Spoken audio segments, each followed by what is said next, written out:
क्या आप जानते हैं ट्रेन कैसे चलती है? आज हम ट्रेन के बारे में कुछ विस्तार से जानेंगे। भारत में ट्रेनें ज्यादातर दो तरीकों से चलती हैं, बिजली और डीजल से। इलेक्ट्रिक ट्रेन कैसे चलती है? आपने देखा होगा कि कई ट्रेनों के ऊपर एक तार होता है, दरअसल ये बिजली की लाइन होती है और ऐसी ट्रेनें बिजली से चलने वाली ट्रेनें कहलाती हैं। इंजन के ऊपर एक खास उपकरण लगा होता है जिसे पेंटोग्राफ कहते हैं। यही उपकरण ऊपर की तार से बिजली लेकर ट्रेन में भेजता है। अब आपके मन में सवाल होगा, क्या यह चलती ट्रेन में स्पार्क नहीं करता? तो जवाब है नहीं, क्योंकि यह पेंटोग्राफ बहुत ही लचीले फ्लेक्सिबल तरीके से बनाया गया होता है।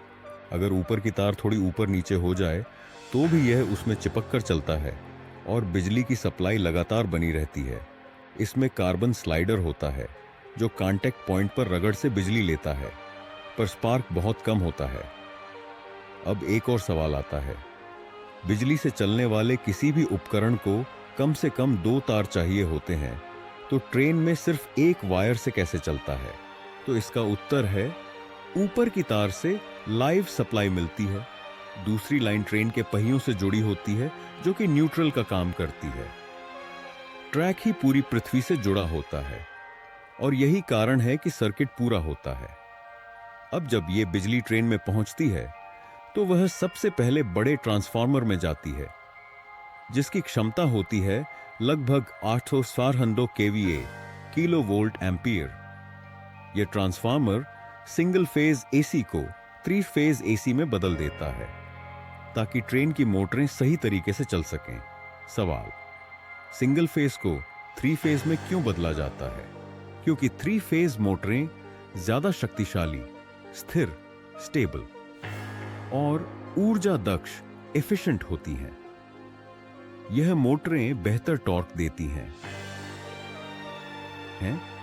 और रफ्तार पर ज्यादा कंट्रोल मिलता है।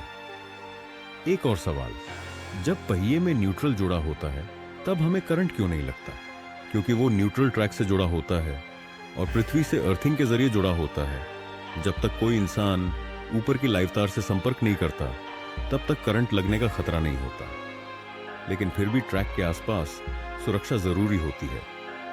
अब बात करते हैं डीजल इंजन की। डीजल इंजन में एक बहुत बड़ा इंजन होता है जिसकी क्षमता होती है करीब 300 से 400 हॉर्स पावर, एचपी। ये इंजन डीजल जलाकर एक ऑल्टरनेटर, जनरेटर को घुमाता है जो बिजली बनाता है। यह बिजली फिर ट्रैक्शन मोटर तक जाती है जो पहियों को घुमाती है और ट्रेन को आगे बढ़ाती है। ट्रेन की गति, ब्रेक और दिशा सब कुछ पायलट, लोको पायलट कंट्रोल करता है जो इंजन के भीतर बने कंट्रोल केबिन से ट्रेन को संचालित करता है। अब बात करते हैं डीजल टैंक की। ट्रेन इंजन के नीचे एक बड़ा डीजल टैंक होता है जिसमें लगभग 5000 से 6000 लीटर डीजल भरा जा सकता है।